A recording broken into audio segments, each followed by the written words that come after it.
फुसफुसाती हुई घास का मैदान, एक भूली हुई घाटी में जहां लंबी घास हरी समुद्र की तरह लहराती थी, जोनास रहता था।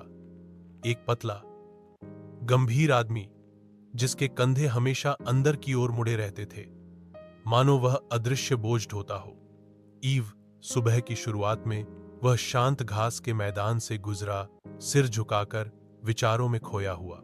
एक ताजा सुबह जोनास ने एलियोर से मुलाकात की।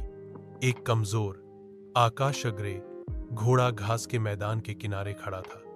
घोड़े की पसलियां कमजोर थीं, स्पष्ट रूप से दिखाई देने वाला एक और आत्मा जो कठिनाई से आकार लेती है।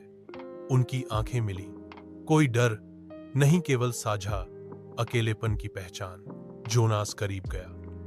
वह एक पुराने थैले में एक मामूली सैंडविच और आधा बोतल लिए हुए था, पानी की।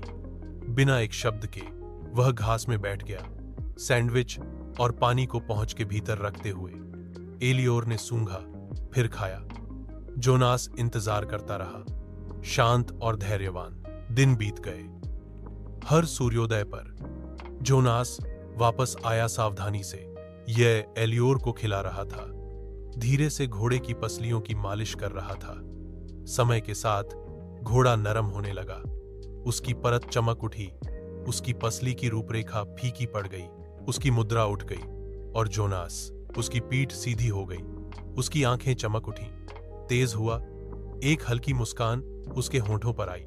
एक शाम, जैसे ही सूरज लगभग क्षितिज के नीचे डूबा, जोनास ने एलियोर की पीठ पर चढ़ने की हिम्मत की। घोड़ा स्थिर खड़ा था। मौन में आदमी और घोड़ा चले गए। लंबी घास से गुलाबी शाम उनके चारों ओर लिपटी हुई थी।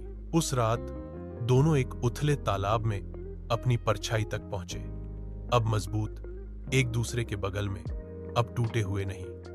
प्रत्येक ने दूसरे को ठीक किया था, इससे नहीं भव्य हाव भाव, लेकिन निरंतरता, दयालुता और विश्वास के साथ।